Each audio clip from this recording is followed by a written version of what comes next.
আসসালামু আলাইকুম। কেমন আছেন আপনারা সবাই? আশা করি আল্লাহর রহমতে অনেক অনেক ভালো আছেন। আমিও আপনাদের দোয়া এবং আল্লাহর অশেষ মেহেরবানিতে ভালো আছি। আগামীকাল পবিত্র ঈদুল আজহা। তো আজকে আমি আপনাদেরকে একটা মজার খাবার বানাতে শেখাবো। তার আগে কিছু কথা বলবো। হ্যাঁ, জানেন আমাকে মানে সম্প্রতি আমাদের দেশে পলাশ সাহা নামে একজন পুলিশ অফিসার আত্মহত্যা করেছেন স্ত্রী এবং মায়ের দ্বন্দ্বের কারণে। তো আমাকে অনেকেই মেসেজ পাঠিয়েছিল সেই সময়টায়, অনেক অনেক, হ্যাঁ, যে আপু আপনিও তো একজন শাশুড়ি, তো এই ব্যাপারে আপনি একটু মন্তব্য করেন না যে আসলে বউ শাশুড়ির সম্পর্কটা কেমন হওয়া উচিত। আসলে সেই সময়টা আমি খুব ব্যস্ত ছিলাম। আমি ঢাকাতে আমার বোনের ছেলের বিয়েটি এনে একটু ব্যস্ত ছিলাম, যার জন্য সেই সময়টা আমার আসলে কথা বলা সম্ভব হয়নি। এখন তো লন্ডন চলে এসেছি। তো আমি ভাবলাম যে কালকের জন্য একটু, আগামীকাল তো ঈদ, তো কালকের জন্য আমি একটু একটা খুব মজার সুইট আইটেম বানাবো, নতুন ধরনের। এটা আমি ভাবছি আপনাদেরকে আমি দেখাবো। তো তার আগে আপনারা যেহেতু অনেকে লিখেছেন আমাকে এই ব্যাপারে কথা বলতে, তো আমি কিছু কথা, আমার নিজস্ব মতামত যেটা, কারণ তাদের সংসারে কি হয়েছে না হয়েছে ওগুলো তো আর আমি অতটা জানি না, নিউজে যা পড়েছি অতটুকুই। তো আমি আমার নিজের ব্যক্তিগত অনুভূতি থেকে বলবো, যে বা আমি যা চিন্তা করি, আমি যা ফিল করি, আমি ঠিক সেটাই বলবো। তো আমার মনে হয় আমরা যারা শাশুড়িরা আছি, বিশেষ করে এশিয়ান কান্ট্রির শাশুড়িরা, তো আমাদের সবসময় একটা জিনিস অবশ্যই ছেলেকে বিয়ে করানোর আগে মনে রাখতে হবে যে আমিও কিন্তু একদিন বউ ছিলাম। তো আমি যখন বউ ছিলাম আমার কি অনুভূতি হতো, আমি কেমন করে, আমি কি চাইতাম, আমার ইচ্ছা অনিচ্ছা, আমার শখ, আমার খুশি, এই জিনিসগুলো কিন্তু আমাদের মনে রাখা উচিত। হ্যাঁ, যে আমি একদিন বউ ছিলাম, আমি হুট করে শাশুড়ি হয়ে যাইনি, কিন্তু অনেকগুলো বছর পেরিয়ে এসে তারপরে আমি শাশুড়ি হয়েছি। তো আমি যখন বউ ছিলাম আমি কি চাইতাম আমার স্বামীর কাছে, আমি কি আশা করতাম আমার শাশুড়ির কাছ থেকে, এই জিনিসগুলি যদি আমরা মনে রাখি তাহলে মনে হয় না যে খুব একটা দ্বন্দ্ব হতে পারে। সবচেয়ে বড় কথা হলো কি, আমি যেটা বলবো, যে আমি কারো পক্ষে কথা বলছি না, হ্যাঁ, আমি যেটা ফিল করছি আমি সেটাই বলছি। সবচেয়ে আগে আমি যেটা মনে করি সেটা হলো যে একটা মেয়ে যখন একটা বাড়িতে বউ হয়ে আসে, সে কিন্তু একটা সম্পূর্ণ ভিন্ন পরিবেশ থেকে আসে। দেখবেন প্রত্যেকটা বাড়িতে কিন্তু আলাদা আলাদা নিয়ম কানুন। হ্যাঁ, আমার বাচ্চারা যেভাবে বড় হচ্ছে আরেকটা ফ্যামিলিতে ঠিক আরেকভাবে বড় হচ্ছে, আমার বাচ্চারা যেসব জিনিস খাচ্ছে আরেকটা ফ্যামিলিতে অন্যভাবে খাচ্ছে। আমি যেটা দেখেছি আমার বিয়ের পরে, আমি যখন আমার শ্বশুর বাড়িতে যাই, আমি দেখেছি আকাশ পাতাল পার্থক্য আমাদের ফ্যামিলির সাথে ওদের চালচলন, নিয়ম কানুন অনেক অনেক। তো একটা মেয়ে যখন আসে বউ হয়ে, সে কিন্তু একেবারে মানে পুরো একটা নতুন অভিজ্ঞতা নিয়ে আসে। মানে সেই বাড়ি সম্পর্কে কিছুই জানে না, এই বাড়ির লোকজন সম্পর্কে কিছু জানে না। তো আসার সাথে সাথেই যদি আমরা বউকে এটা করো না, ওটা করো না, এটা করছো কেন, ওভাবে করছো কেন, এভাবে করে না, এগুলি করতে গেলে কিন্তু প্রথমেই বাচ্চাটা কিন্তু ধাক্কা খায়, কারণ সে কিন্তু এই বাড়ির কিছুই জানে না। হ্যাঁ, আর আসার সাথে সাথেই তাকে সবকিছু শেখাতে হবে, এটা করতে হবে, ওটা করতে, সে থাকতে থাকতে নিজে থেকেই বুঝে যাবে এই বাড়ির নিয়ম কানুন। হ্যাঁ, যে কিভাবে কি হচ্ছে। সবচেয়ে বড় কথা জানতে হবে, বুঝতে হবে যে বিশাল একটা জেনারেশন গ্যাপ আছে আমাদের সাথে, আমাদের বউদের সাথে। কারণ আমাদের সময় কিন্তু আমাদের বাবা মায়ের সাথে বা আমার শ্বশুর শাশুড়ির সাথে আমাদের এত বেশি গ্যাপ ছিল না। তো আমি যখন বউ হয়ে যাই, খুব ছোট বয়সে আমার বিয়ে হয়েছিল। তো আমার নওয়া ফ্যামিলির ওরা কিন্তু, আমার শ্বশুর বাড়ির লোকজন কিন্তু উর্দুতে কথা বলে। আপনারা নিশ্চয়ই জানেন যে নওয়া ফ্যামিলির সবাই উর্দুতে কথা বলে। আমি কিন্তু এক শব্দ উর্দুও জানতাম না। ওই ফ্যামিলিতে যাওয়ার পর ওদের খাবার দাবার, ওরা প্রচুর ঘি মাখন এসব বেশি খায়, খুব রিচ ফুড খায়, এটা সেটা, বা নিয়ম কানুন। যেমন আমি নতুন বউ হয়ে যাওয়ার পর যে মেহমানি আসতো সবাইকে আমার পায়ে ধরে সালাম করতে হতো, এবং সব সময় মাথায় ঘুমটা পড়ে থাকতে হতো, অনেক গয়না, মানে নবাবী বউরা সবসময় আমার শাশুড়ি চাইতেন আমি গা ভর্তি গয়না পরে থাকবো, হাতে মেহেদি পরা থাকবে। তো সেই গর্জিয়াস শাড়ি মানে খুবই আনইজি লাগতো, খুবই খারাপ লাগতো, তারপরেও পড়তে হতো, কারণ ওইটা ট্র্যাডিশন ছিল। হ্যাঁ, কিন্তু আমাদের এটা বুঝতে হবে যে এই যুগে এসে আমি যদি আমার ছেলের বউকে বলি যে তুমি সারাক্ষণ মাথায় ঘুমটা দিয়ে থাকবা, যে আসবে তাকে পায়ে ধরে সালাম করবা, সারা গায়ে গয়না পরে থাকবা, এই যুগের বাচ্চারা তো এটা করবে না। তো এগুলো আমাদেরকে মানতে হবে, বুঝতে হবে। আর সবচেয়ে বড় কথা কি, আমার যেটা মনে হয় যে কোনো শাশুড়িরই উচিত না তার ছেলের কাছে বউয়ের নামে বদনাম করা, কখনোই না। এটাতেই কিন্তু ছেলে অনেক দূরে সরে যাবে, অনেক অনেক বেশি দূরে সরে যাবে। কখনোই, আমরা তো ফেরেশতা না, আমাদের তো দোষ ত্রুটি আছে, আমাদের সবার আছে। কিন্তু ওই দোষগুলো খুঁজে খুঁজে নিয়ে যদি ছেলের কাছে মা সারাক্ষণ বলতে থাকে, ওই ছেলের মনেও কিন্তু একটা অশান্তি দানা বাঁধবে যে আমার মা আমার বউকে পছন্দ করে না, আমার মা আমাকে দেখতে পারে না, আমার মা আমার বউকে দেখতে পারে না। এটা কিন্তু তার মনে ভীষণভাবে প্রভাব ফেলে। তো এই জিনিসগুলি আমাদের শাশুড়িদেরকে মনে রাখতে হবে যে আমি বিয়ে করে নিয়ে এসেছি বউটাকে টর্চার করার জন্য তো আনিনি, তাই না? আর কিছু কিছু মা আছে যে ছেলের অধিকার, আমি জন্ম দিয়েছি, আমি বড় করেছি, আমি মানুষ করেছি। আরে প্রত্যেক মাই জন্ম দেয়, প্রত্যেক মাই তার বাচ্চাকে মানুষ করে, প্রত্যেক মাই তার দায়িত্ব পালন করে। আমরা মেয়েকেও তো একইভাবে ছেলের মতো করে বড় করি, মানুষ করি, লেখাপড়া শিখাই, তারপরে বিয়ে দিই। আমি কি মেয়ের শ্বশুর বাড়ি যে বসে থাকবো যে আমার মেয়ে আমি অনেক কষ্ট করে লালন পালন করেছি, আমার মেয়ের সাথে কি হচ্ছে না হচ্ছে এটা আমি দেখবো? এটা তো আমরা করি না। তাহলে ছেলের বেলায় কেন, কি কারণে ছেলের বেলায় এটা করতে হবে? আমি মানুষ করেছি, আমার কথায় ছেলেকে উঠতে হবে, বসতে হবে, এই আশা করাটাই দুরাশা, তাই না? তো আমার মনে হয় যে আসলে আমাদের এটা বোঝা উচিত। আর বৌমাদেরকেও আমি বলবো যে এই ধরনের শাশুড়ি যদি হয়, এই ধরনের যারা সারাক্ষণই দোষ ধরছে, সারাক্ষণই ছোটখাটো দোষ ত্রুটি, এটা করলে কেন, ওটা করলে কেন, ওটা করলে কেন, এই ধরনের যে যদি ওনারা করেন, কিছুটা ইগনোর করাই ভালো। তাদেরকে একটু কম কথা বলা উচিত, নিজের মতো থাকতে পারলেই ভালো হয়। বা আমি শাশুড়িদেরকে বলবো, যদি আপনি বুঝতে পারেন যে আপনার কারণে সংসারে অশান্তি হচ্ছে, আপনার যদি থাকার জায়গা থাকে, তাহলে ওদেরকে আলাদা করে দেন না, যে ঠিক আছে তোমাদের মতো তোমরা সংসার করো। প্রত্যেক মেয়েরই কিন্তু শখ লাগে নিজের একটা আলাদা সংসার, প্রতিটা মেয়ের। জানেন, আমার যখন বিয়ে হয়েছিল আমি কিন্তু অনেক ছোট ছিলাম, আমি রান্না বাড়া কিছুই পারতাম না। আমাকে অফিসার্স মেসে আমি যেয়ে থাকি, হিল ট্র্যাক্টে। তো ওখানে কিন্তু সবকিছুই ইসে থেকে, কুক হাউস থেকে খাওয়া টাওয়ার রেডি করে নিয়ে আসা হতো আমাদের জন্য, আমার কিচ্ছু করতে হতো না।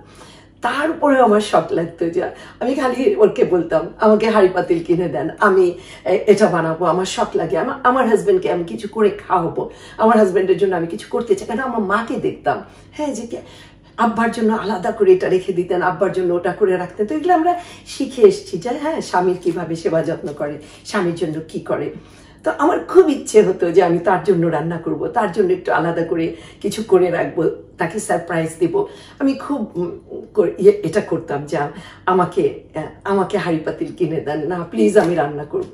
এটা আমার খুব শখ ছিল। আমার মনে হয় প্রত্যেকটা মেয়েরই শখ থাকে। এখন কিচেন যদি দখল করে শাশুড়ি বসে থাকেন, আমার কিচেন, আমার সংসার, আমার ঘর, বউ মেহমানের মতো থাকবে, তাকে কিছু ধরতে দেওয়া হবে না, কিছু টাচ করতে দেওয়া হবে না, আমার জিনিসে হাত দিয়েছো কেন, এটা করেছো কেন, ওটা করেছো কেন, ন্যাচারালি সে মেয়ে কয়দিন থাকবে, বা কয়দিন সে শান্তিতে থাকবে, বা ওই সংসারে কি শান্তি থাকবে?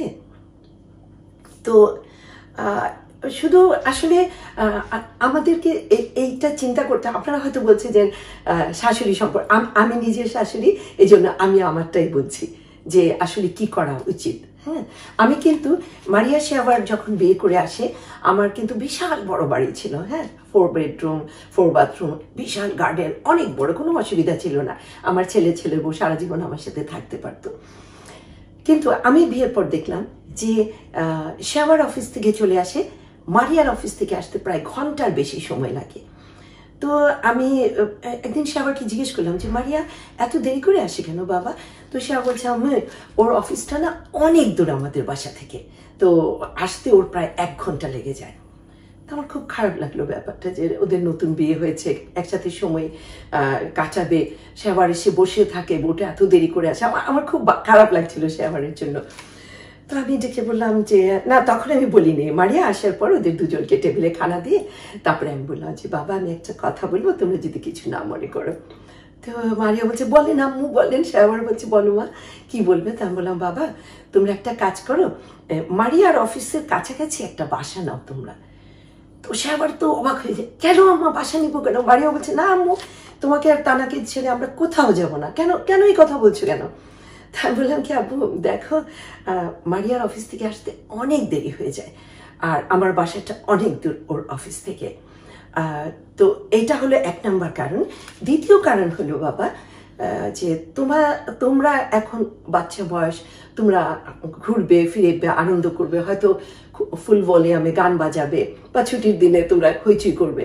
তো এই জিনিসগুলি হয়তো আমার কাছে ভালো লাগবে না, কারণ আমি আর ইংল্যান্ডের বাসাগুলো না একটু আস্তে করে হাঁটলেও, আমি দোতলায় থাকতাম, ওরা ডুপ্লেক্স বাসা ছিল, নিচতলায় ওদের বেডরুম ছিল, তো আমি না আস্তে হাঁটলেও সে আবার জিজ্ঞেস করতো আম্মু জেগেছো, কিছু লাগবে, মানে খুব টেনশনে থাকতো আমার জন্য। হ্যাঁ, ওর পাপা চলে যাওয়ার পর থেকে আমি একটু আস্তে করে হাঁটলেও বলতো যে আমি কিছু লাগবে, আমি কি উপরে আসবো?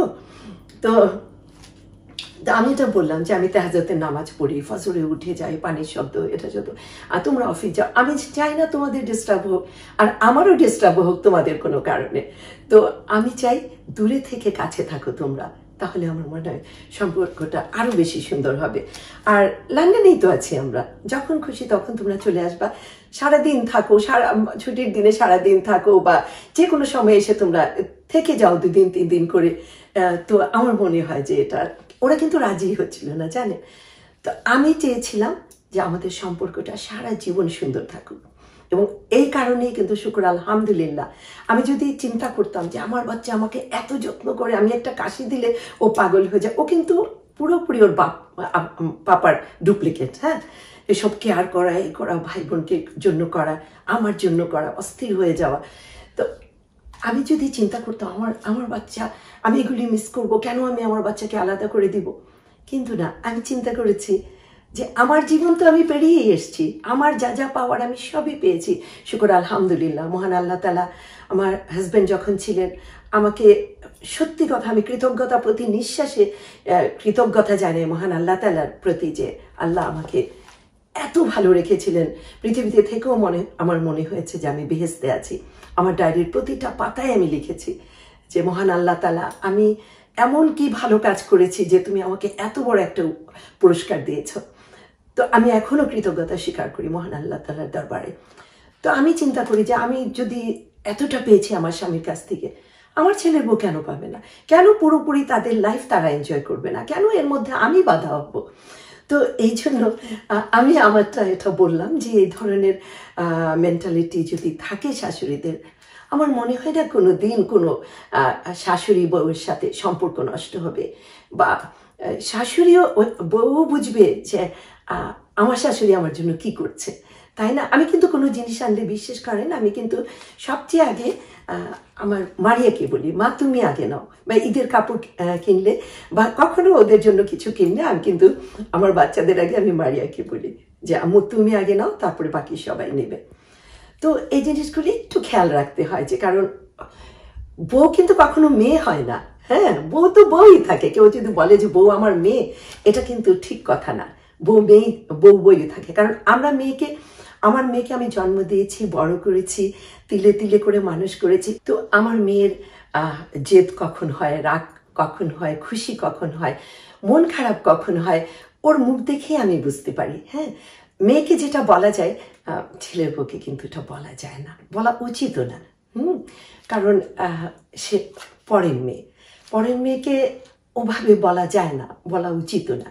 তো আমার মনে হয় যে এই জিনিসগুলো যদি বউকে আমার বউর মতোই আদর করতে হবে, যে ও আমাদের কাছে এসেছে।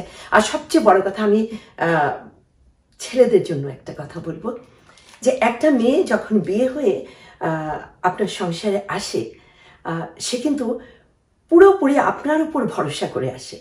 আপনি যদি মায়ের কথায় ওঠেন বসেন, বউকে যদি ইগনোর করেন, তাহলে ওই মেয়েটা যাবে কোথায়? ওই মেয়েটা তখন ওর কিন্তু দুনিয়াতে নিজেকে অসম্ভব অসহায় মনে হবে যে আল্লাহ, আমি কোথায় এসেছি, আমার পক্ষে কথা বলার তো কেউ নাই। তো এতে কিন্তু আস্তে আস্তে মেয়েটা ডিপ্রেশনে চলে যাবে। বোঝাতে হবে। মেয়ে যদি জেদি হয়, রাগী হয়, অনেক অনেক রকমই হতে পারে। মানুষকে আদর দিয়ে যেটা বোঝানো যায়, আদর দিয়ে যেই কাজ করানো যায়, সে কাজ কিন্তু গালি দিয়ে বকা দিয়ে কোনোভাবেই করানো যায় না। তা আমার মনে হয় এই জিনিসগুলি যদি আমরা একটু একটু খেয়াল করি, তাহলে প্রতিটা সংসার সুন্দর হয়, প্রতিটা সংসার, প্রতিটা দাম্পত্য জীবন মধুর হয়ে উঠবে যদি আমরা সবাই একটু একসাথে সহযোগিতা করি। আমার স্বামী না আমার সবকিছু, এটাও করা যাবে না, আর আমার ছেলে আমার সবকিছু, এটাও করা যাবে না। আমরা সবাই মিলে তো একটা পরিবার, তাই না? আমরা সবাই মিলে পরিবার। আমি সারা জীবন চেষ্টা করেছি শ্বশুরবাড়ির সবার সাথে সম্পর্ক সুন্দর রাখতে। শুকর আলহামদুলিল্লাহ, আমাকে আজ পর্যন্ত কেউ বলতে পারবে না যে আমি শ্বশুরবাড়ির কারোর সাথে কখনো কোনোদিন খারাপ ব্যবহার করেছি, কখনোই না। কারণ আমি চিন্তা করেছি যে আচ্ছা, তারা আমার মুরব্বী, তারা একটা দুটো কথা বলতেই পারে, বা আমার শাশুড়ি আম্মা হয়তো কিছু বললেন। আমার হাজবেন্ড কিন্তু সবসময় মানে খুব বেশি এই ব্যাপারটায় সচেতন থাকতো যে আমি হয়তো অনেক সময় হুট করে আমি শ্বশুরবাড়ি চলে গেছি, আমার গায়ে হয়তো এরকম গয়না টয়না নাই বা হাতে মেহেন্দি নাই বা কিছু, আমার শাশুড়ি আম্মা হয়তো রেগে গেলেন, হ্যাঁ নবাবাড়ির বড় এরকম থাকে, হ্যাঁ কিভাবে আসছো তুমি, কি এটা একটু হয়তো চিল্লাচিল্লি করলেন। সাথে সাথেই কিন্তু আমার হাজবেন্ড এসে বলতেন যে আম্মি প্লিজ, আম্মি ও ছোট মানুষ, আচ্ছা ঠিক আছে না আজকে না হয় পরেই না, তাতে কি হয়েছে আম্মি, প্লিজ আম্মি, ও তো বোবা, ও তো কথার উত্তরই দেয় না, না আম্মি ওকে এইভাবে বলেন না, আমার কষ্ট হয়। তো আমি আবার আমার হাজবেন্ডকে বলতাম যে আম্মা আমাকে কিছু বললে কেন তুমি বলতে আসো, আমার খুব খারাপ লাগে, তুমি কেন বলো? তো তখন সে বলে কি, না শিরু, আমি আম্মিকে বোঝাতে চাই যে তুমি আমার লাইফের কত বড় একটা জায়গাতে তুমি বসে আছো, যার জন্য নেক্সট টাইম হয়তো আম্মি আর বলবে না। কারণ আমি এটা আম্মিকে বোঝাতে চাই যে আমি তোমাকে কতটা ভালোবাসি, এটা বোঝার পর হয়তো আম্মি আর তোমাকে বলবেন না।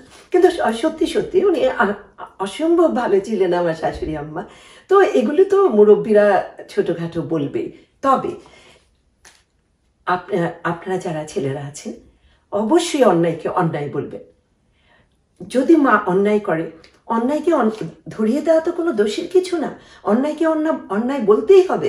আমার মা বলে আমাকে অন্ধ হয়ে যেতে হবে, আমার মা যত বড় অন্যায় করছে আমি সব কিছু মেনে নিব যেহেতু সে আমার মা, এটা ঠিক না। অন্যায়কে অন্যায় বলতেই হবে। মা অন্যায় করলে বলতে হবে না, মা এটা তুমি ঠিক করছো না, এটা তুমি ভুল করছো মা, এটা করা উচিত না, এটাতে আমার কষ্ট হচ্ছে। এভাবে বললেই তো মা সংশোধন হয়ে যাবে, তাই না? অন্ধের মতো মাকে ভালোবাসতে হবে না, অন্ধের মতো স্ত্রীকেও ভালোবাসতে হবে না। স্ত্রীও যদি কোনো দোষ করে অবশ্যই বলতে হবে যে তোমার এটা ঠিক করা উচিত হয় নাই আমার মায়ের সাথে, বা মা করলে বলতে হবে মা প্লিজ এটা করো না আমার ওয়াইফের সাথে। তাহলেই কিন্তু সম্পর্কগুলি সুন্দর হয়ে যায়। সবাইকে সহযোগিতা করতে হয়, ননদ দেবর যারা আছে, অনেকে আছে বসে বসে তামাশা দেখে মজা পায়, হ্যাঁ ঝগড়া হচ্ছে খুব মজা লাগছে, এটা খুবই ঘৃণিত একটা কাজ, খুবই অন্যায় একটা কাজ। অন্যায় দেখলে অবশ্যই অন্যায়ের প্রতিবাদ করতে হবে, তাহলে আমরা সবাই ভালো থাকতে পারবো। তো এই আমার মতামত। আর বাকি তো আপনাদের সবারই নিজস্ব কিছু না কিছু মতামত আছে, যেহেতু আপনারা আমাকে এ ব্যাপারে কথা বলতে বলেছিলেন সেজন্য কিছুটা কথা বললাম। জানি না এতে কারো কোনো উপকার হবে কিনা, আশা করি সবার যেন উপকার হয়। আচ্ছা, আর এখন আমি আপনাদেরকে ওই মজার রান্নাটা দেখাবো, হ্যাঁ সুইটটা। এটার নাম হলো লাচ্ছা সন্দেশ। তো লাচ্ছা সন্দেশটা অসম্ভব মজার একটা জিনিস। তো আমি আপনাদেরকে দেখিয়ে দিচ্ছি কিভাবে আমি লাচ্ছা সন্দেশ বানাবো, আর এটাতে কি কি উপকরণ লাগছে। খুবই কম জিনিসে হয়ে যাবে। চলেন দেখে নিই। লাচ্ছা সন্দেশ বানাতে আমাদের লাগছে খিসা। হ্যাঁ, আমি দুধকে না, শুধু দুধকে নাড়তে নাড়তে ঘন করতে করতে এরকম খিসা হয়ে গেছে। হ্যাঁ, ওর মধ্যে আমি অল্প একটু চিনি দিয়েছি যেন চিনিটা গলে যায়, এক্সট্রা চিনি না দিতে হয়। হ্যাঁ, লাচ্ছা সেমাই আছে, আর এখানে কিছু পেস্তা বাদাম আছে, এখানে কনডেন্স মিল্ক আছে, আর এখানে আমার হাতে বানানো ঘি আছে। আর এখানে একটা ট্রেতে আমি একটু ঘি মাখিয়ে রেখেছি, এখানে রেখে আমি কাটবো। এটা নানা রকম শেপ দেওয়া যায়। তো চলেন আমরা দেখি কি করছি।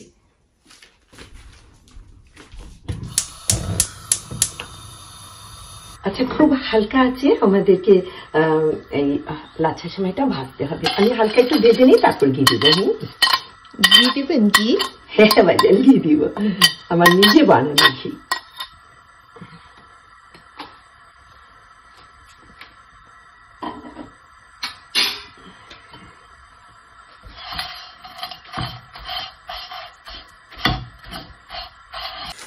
আচ্ছা, এটা আমি অনেকক্ষণ হালকা আছে ভেজেছি। দেখেন খুব সুন্দর ব্রাউন কালার হয়ে গেছে, একটু বাদামি বাদামি হয়ে গেছে।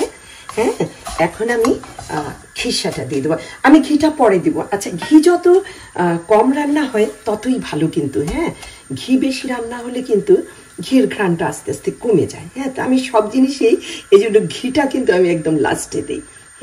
যে উপরে কাঁচা ঘির ঘ্রাণটা থাকে, এই জন্য ভীষণ ভালো লাগে। তো আমি ওইভাবেই দেব।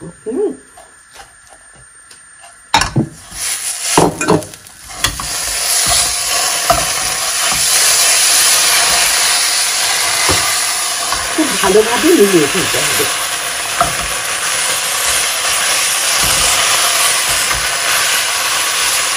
আপনারা ইচ্ছে করলে যখন খিসাটা বানাবেন না, ওটাতে একটুখানি ফুড কালার দিয়ে দিতে পারেন, তাহলে অনেক সুন্দর একটা কালার আসবে। আমি ন্যাচারালি বানালাম, কোনো দিলাম না, কালার দিলাম না, ন্যাচারাল কালারটা থাকুক।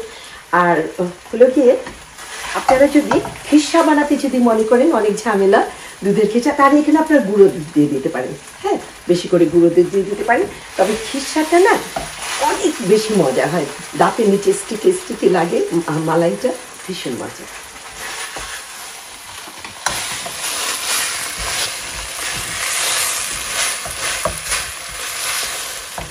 কনডেন্স মিল্ক দিয়ে দিচ্ছি। হ্যাঁ, যদিও আমি খিসাটার মধ্যে দিয়েছিলাম, একটু চিনি দিয়েছিলাম, তো অল্প একটু আমি কনডেন্স মিল্ক দিব। হ্যাঁ না, বেশি মিষ্টি আবার ভালো লাগে না।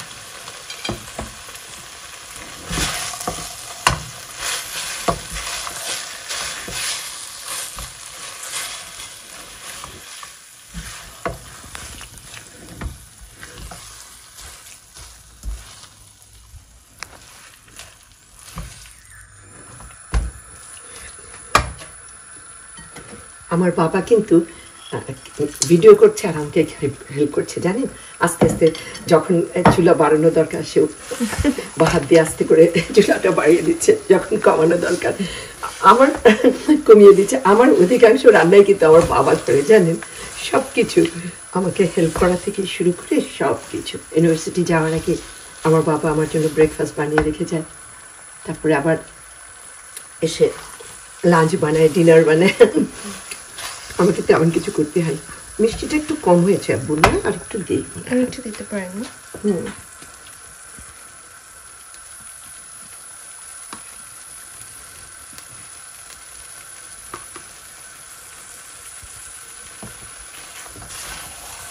বাদামগুলি আমি দিয়ে দিয়েছি। তো এখন আস্তে আস্তে এটা শুকাবে, তারপর একটু ঘি দিয়ে দিয়ে তারপর প্লেটে দিয়ে দেবো। কত সোজা, দেখেছেন না? অনেক অনেক সোজা।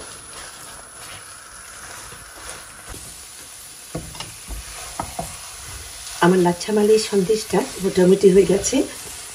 জাস্ট আমি এখন ঘি দিয়ে একদম ভাজা ভাজা হয়েছে। দেখেন এত মজা, এটা যখন বানাবেন না তখন দেখবেন কিরকম মজা হয়। আচ্ছা, এখন আমি ঘি দিয়ে দিচ্ছি। হ্যাঁ,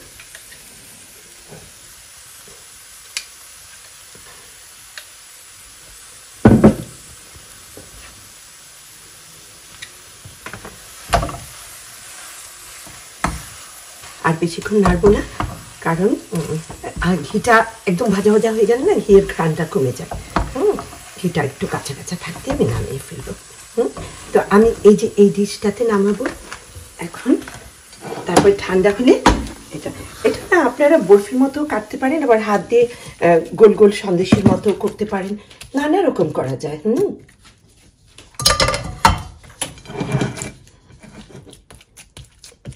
এখন আমি রেখে দিব, তারপরে ঠান্ডা হওয়ার পর সন্দেশ।